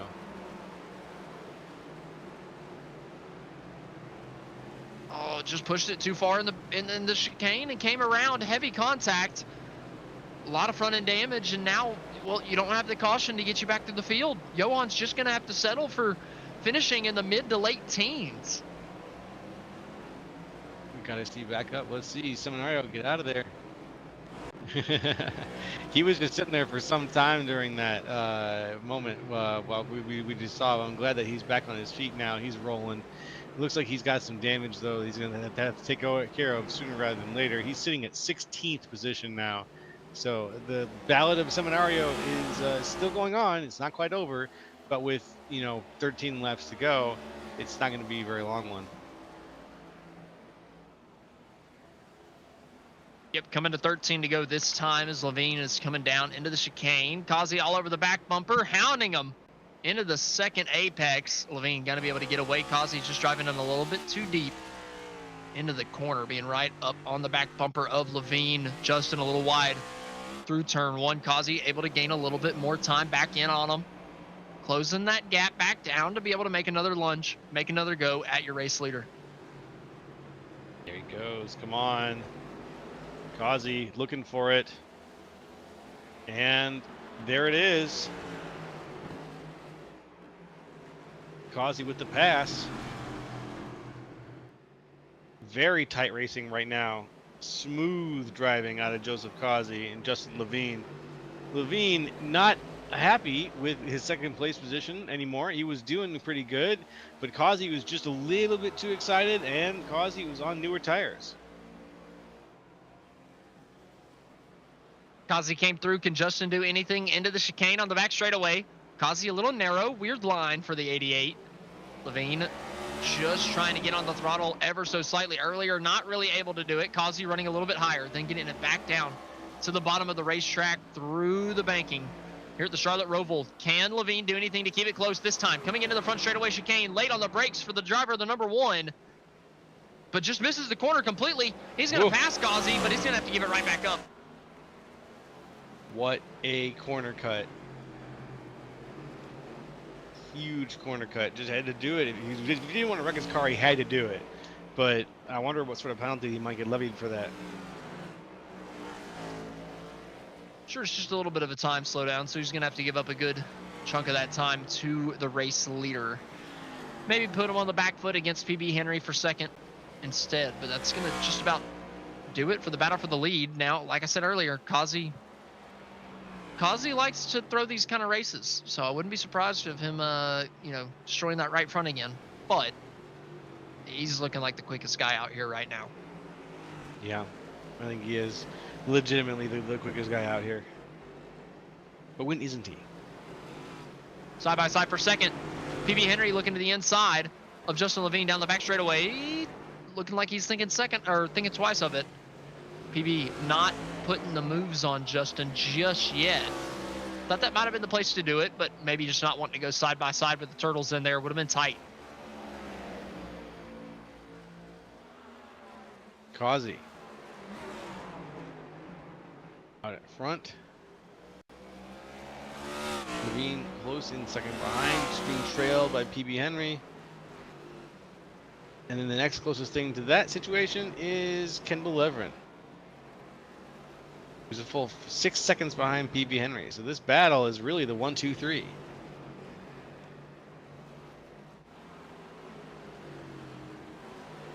Kevin Zosiak back in fifth, Corey Moore in sixth. They're about a second apart from each other, coming through 3 and 4. Not bad. Pretty not tight bad. battle 10 laps towards to go. the top 5. JC Evans trying to run down Chad Kibbe in the top 10, battling for the 8th place position as we come through 4. Now down into turn 5. JC Evans just not really able to bridge the gap, not able to make any meaningful inroads on the back bumper of the 23. Kibbe getting through the last couple corners in the infield a little bit better. I feel like typically the car in front does get through those corners a little bit better. They're more medium speed corners, a little bit higher than the rest of the racetrack. And I feel like that dirty air effect really starts kicking in through those corners in this next gen car. So typically we see guys losing some ground as we come back onto the oval. Same thing there, the 9, just losing some ground there on Kibbe. Well, Kibbe is, let's see, he's 19 places up, still leading Evans. That's some mid-pack stuff. Watching around a little bit. These guys are all trying to make the stab at the last little bit of racing to be done here with 9 laps to go. We've got about, let's see, on the lead lap, about 17 cars stretched out across the lead lap. And quite a few drops, unfortunately. It looks like we've got about 7 cars that haven't made it to the end of the race so far. So it's been a bloody one out here on the Roval is what I'm trying to say. I was talking about Chad Kibbe being on the back foot not too long ago, but now it's Charles Van Schack on the back foot to Chad Kibbe. Kibbe's been pretty quick over the course of the last lap and a half, but he just stuffed the thing in the fence. Coming back onto the oval, so all the momentum he had built, every bit of ground he'd gained on Charles Van Schack for 7th just got wiped away in one corner. So tough break there for Kibbe.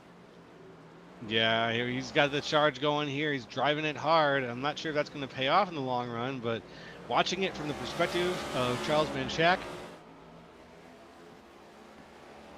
I got the camera turned backwards on Kibbe, and Kibbe is a hard driver right now. He's closing the gap very quickly because he's getting on the brakes very late. Corey Moore into the fence on the front straightaway. Huge impact. He had just taken 5th place from Kevin Zosiak and then overcooked it into the front stretch chicane, hit the curb wrong, and catapulted into the outside wall. Damn. I got eyes on Moore right now. I saw the reaction from Charles Van Schack when that happened. And Van Schack's got to be thinking, aha, now I'm going to get my chance to catch up here.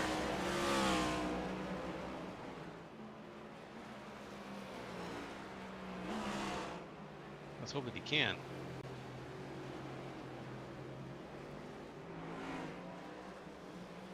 Trading paints lies. Coming down to the front stretch chicane, Corey Moore late on the brakes, just a little too late turn in, hitting that second turtle. Oof. Hitting the outside wall pretty heavy, man. That's a lot of hit, or that's a pretty heavy impact with the right front. Any other car, you'd be done for the day. The next gen is at least out there, but I imagine that's some toe damage. Yeah, for sure. But Moore's still driving it. He's driving it well.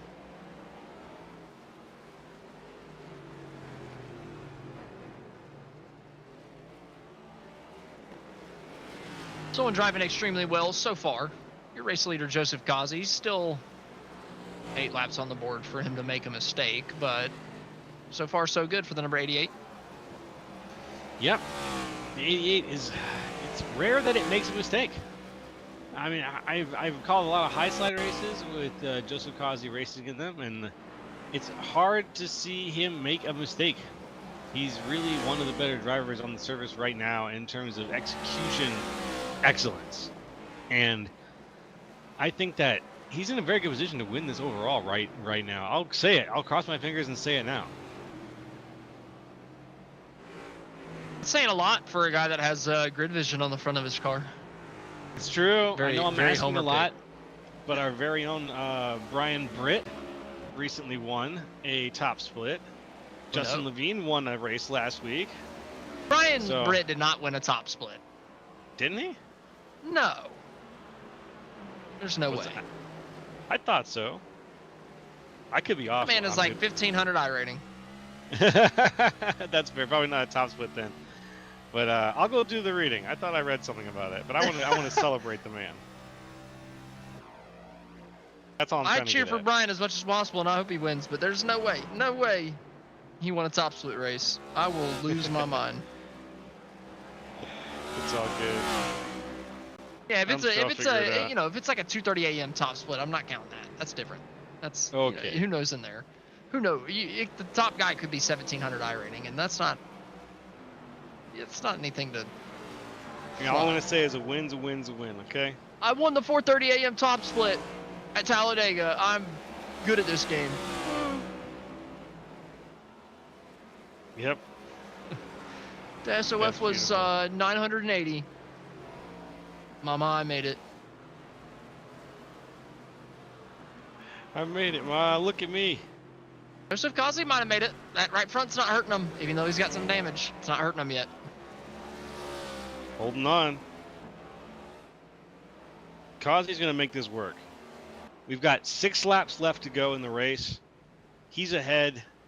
I got a feeling that even though Levine is only about 2.5 seconds behind, it's going to be a tough 2.5 seconds to make up over 6 laps. Tom Ringer coming down to the front stretch chicane. Offline a little bit already. And just missed that thing. Got that thing turned around. Luckily nobody coming on the rejoin, so nobody piling into it. I do have a quick bit of Grid Vision news here. And it was on October 2nd, Brian Britt won a 4,015 Strength of Field A Open. There's no way. Talk to Austin. How was he even in a 4015 SOF? Oh no, maybe it was 4 a.m. I don't believe it. I need the link to the results page. That's fair. I'm gonna have to search Brian on iRacing right now. Who was it that posted? Didn't you posted this? What? Yeah. I won. I'm sorry. I won that. Oh, it says I thought it said at Brian Britt just won. I thought you meant Brian Britt won that when you Oh posted my that. goodness. Oh my goodness. I'll give him that one to Brian Britt. Brian definitely did not do anything. I Brian just definitely stole your did win. not do anything to win that race. When I read that sentence in old school English, it says Brian Britt just won the strength of 415 strength of field race. I don't know if the question in chat is why all the hate to Brian or why all the hate to Kazi from earlier. It's fake hate. Fake hate. No hate, no hate. Honestly, yeah. here it's Sarcasm. only love, and Sarcasm you from know. love. But Yeah. I gotta say, Kazi is struggling. Levine's catching him, and he's catching him big. Could the toe finally be hurting him? Maybe on the long run. That's got to be the only thing that could be doing it here. I could see the damage on Kazi's car, but the only thing that could be hurting him is if the car is not up to snuff right now. He's had such a dominating lead, and for the latter third of this race, like what could be getting him? I mean, Ooh, I know he's that fighting it. if you have some damage to one of the wheels, typically it gets worse as the run goes on and the tire wears. So I could see maybe since we're into the longest stretch of a run that we've had, maybe it's just getting to him. Yeah, I think so. Whoa! To be fair, I say that, and he's stretching the lead back out, so maybe Levine having some issues. Maybe it was just Yeah. a couple laps of sketchiness from Kazi. Maybe he just had to back it down and stop overdriving. 4 laps to go. Speaking of stop over driving, he did just throw it really hard into one of those chicanes. You could see the car flip up on the 2 wheels for a second. It looks like he's fighting just a little bit to keep it steady, but he's driving it very hard now, and the lead is increasing. So it's increasing just barely.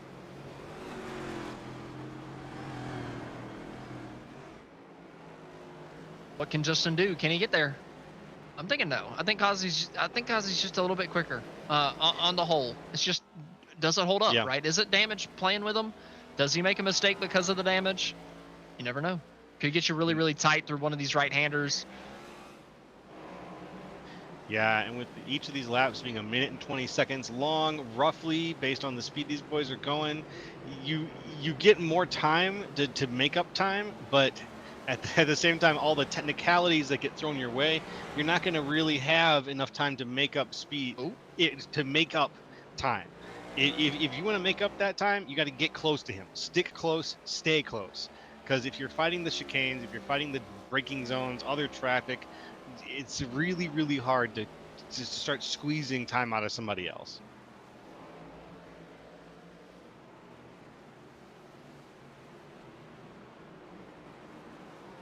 Gap holding it a second and a half between the front two, just a little bit over that. It's Kazi's leading the way. A little bit of an issue getting into the front stretch chicane there. Someone just ran off into the inside there. I didn't quite see who that was, but they just ran off onto the infield.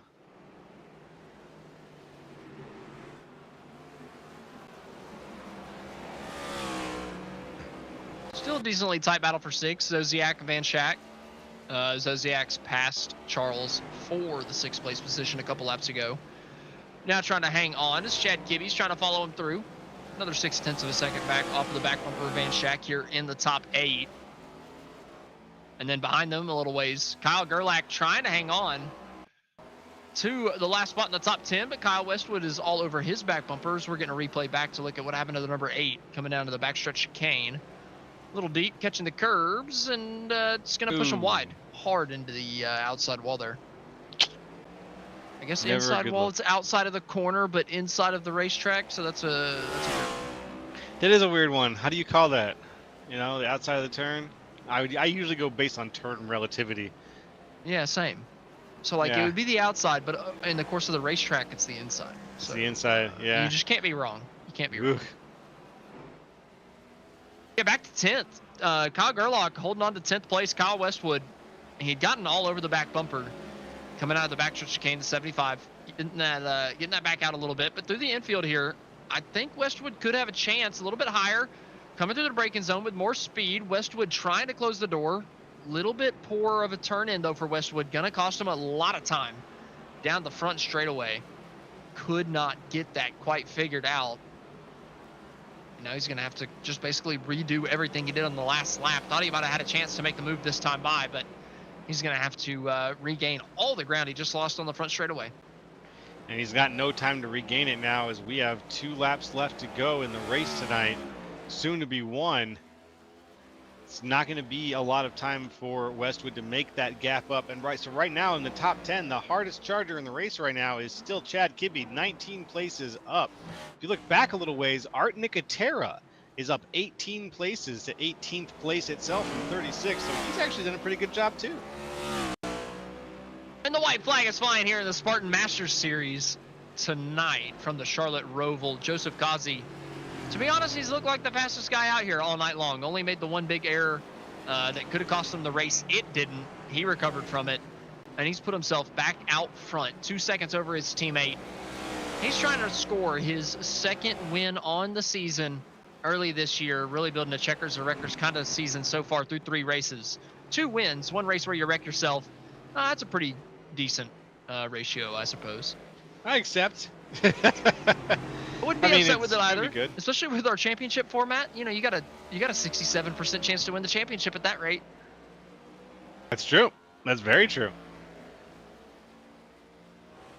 Joseph Kazi coming out of NASCAR 2 down the back straightaway for the final time here tonight, completing 65 laps here from the Charlotte Roval.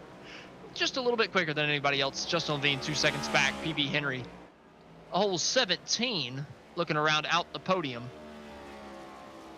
Through NASCAR 3 and 4, once again, the driver of the Grid Vision, number 88, is going to sweep the night here from the Charlotte Roval. Winning stage 1, winning stage number 2. Joseph Kazi is your race winner here tonight.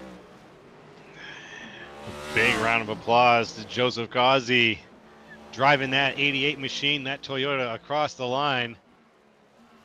What a drive. I say this a lot, dominating drive. He made one mistake, recovered from it, like you said.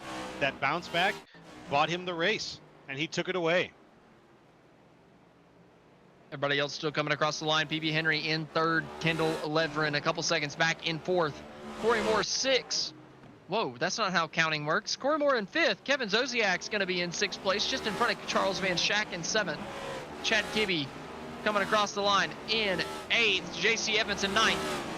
Kyle Gerlach gonna be able, Kyle Westwood gets the 10th place position away from Gerlach on the last lap, so able to get the move done coming out of the backstretch chicane.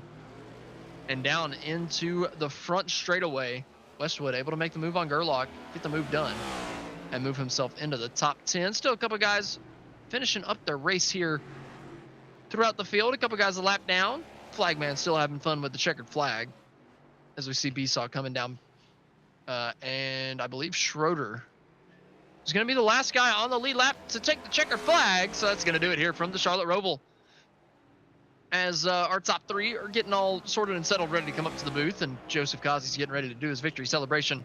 We're going to take our final break of the evening. Whenever we come back, we got interviews with the top three.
Welcome back to the Spartan Master Series, where we have just finished up. From the Charlotte Roval, Joseph Kazi is your race winner. Justin Levine in second. PB Henry third.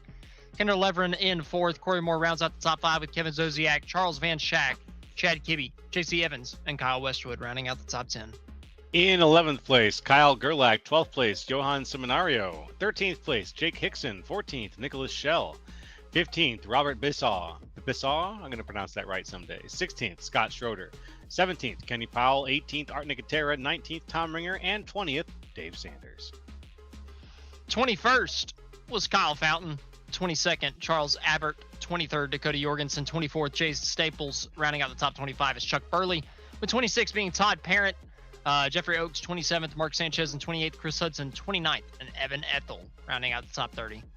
In 31st place, Colby Jackson, jumping to 32nd place. Let me just jump around there. It looks like okay, let's just jump down 32nd place. Greg Wachinski, excuse me. Next is Dale Klotz, then Semi Harrell, 34th, Kalen Mitchell, 35th, Nick Jazbowski, 36th, Jordan Saylor, 37th, Dave Fuge Jr., 38th, Corey Saucier, and 39th, Wesley Woods. Alrighty, that's going to do it for the full field rundown. Next up, we're going to pull up our top three finishers and give them a little talking to, since they earned it with their top three finishes. First up, we're going to pull up PB Henry, who finished in the third place position. PB, it was a great run from you here tonight. Man, finishing in the top three, a lot of speed out there.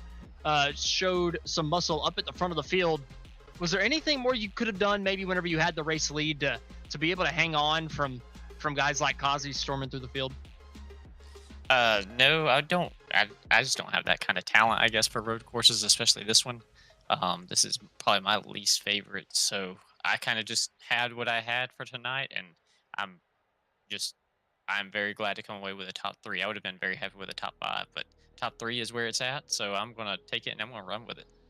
Hey, a top three on a racetrack that you're not necessarily fond of, that's a heck of a good night. Well, what is it about the Charlotte Roval that just kind of frustrates you? What irritates you about the racetrack? What makes it, not so fun for you?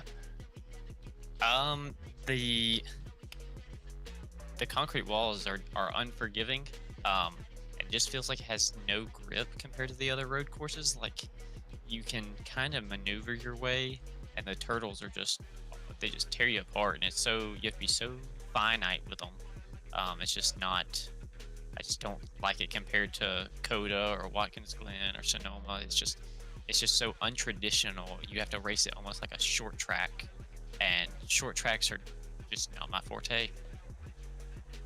That resonated unbelievably well with me. Like, I don't know what to tell you, but that that hit well. That described this racetrack pretty daggone well. So, but PB, congratulations on the third place finish. Even though you don't like the place, man. I mean, that's a pretty daggone good run. So, congratulations here tonight. Who do you have to thank? Well, thank you. Yeah, it was a fun race. I want to thank everybody over at Henry Boys Esports and Bud K. I mean, it is a pleasure to put on this type of racing and car for them. So.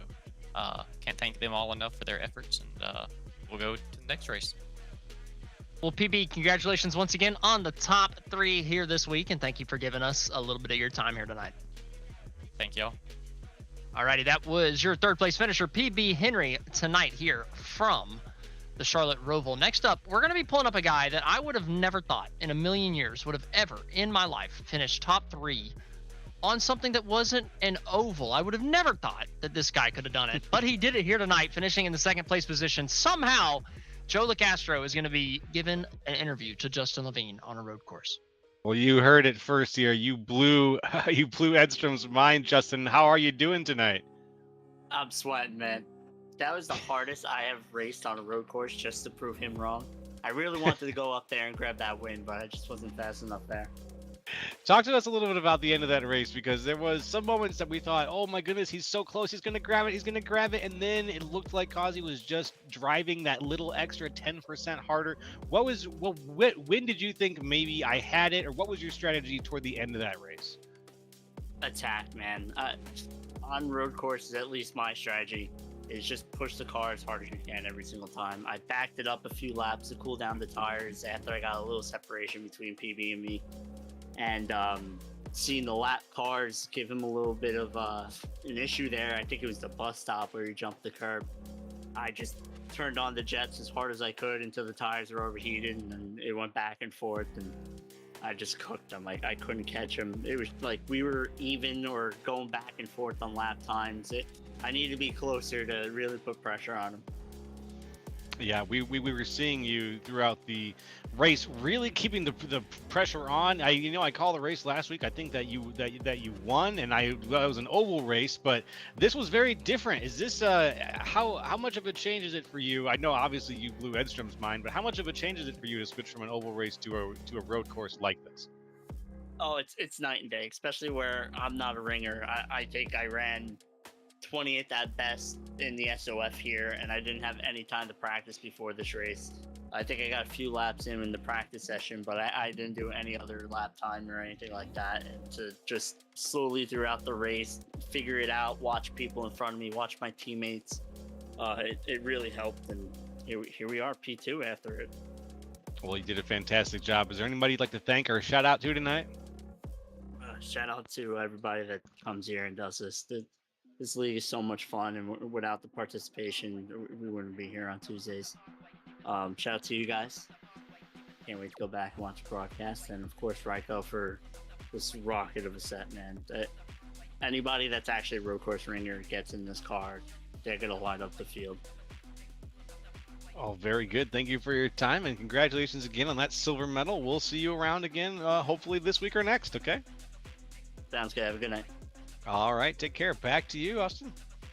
All righty, that was your second place finisher, Justin Levine. Next up, we're going to bring up the race winner. It's Joseph Kazi, the man who somehow did not bin it. He did not ruin his race from the race lead like we thought happened in stage number 1. Joseph, how much damage did you have? And was it really that bad? Because it looked like you started struggling at the very end there. Justin was able to close in the gap a little bit. I don't know if you've seen it lap 60, but I decided to turn the 88 car into the general lead and decided to jump the curve in the backstretch chicane. Well, we might have missed that. That does explain the sudden time loss, I gotta say. But I assume the damage wasn't. Lap 60, the backstretch chicane came up on a lap car. I had to square up on the blue turtle, and it turned into the General Lee after that. Are we gonna pull up a replay? Is that what we're figuring? Well, then I assume the damage wasn't too bad. Then you didn't ever feel too many effects from that. I had a little. It said nose damage. It wasn't very visible. After I got my bearings back and just knuckled back down, I started running faster a lot of times back than Justin. Justin had caught me up because of that one little mishap, and then I just put my head down and we went forward.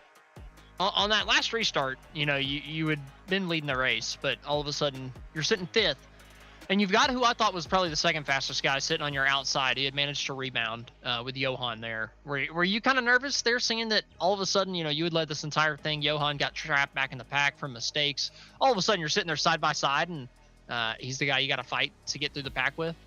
Yeah, I was sort of nervous. I was gonna, I already knew how sketchy Johan's car was. I had tested his setup, and I did not enjoy the way it drove. So I already knew what kind of sketchiness he had to endure.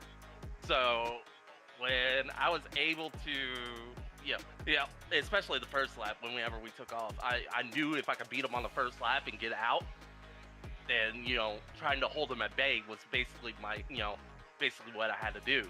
And it was the same thing with that restart. I was just going to try to get out and, just get away from him as quick as I can, so he couldn't, try to match up with me, basically.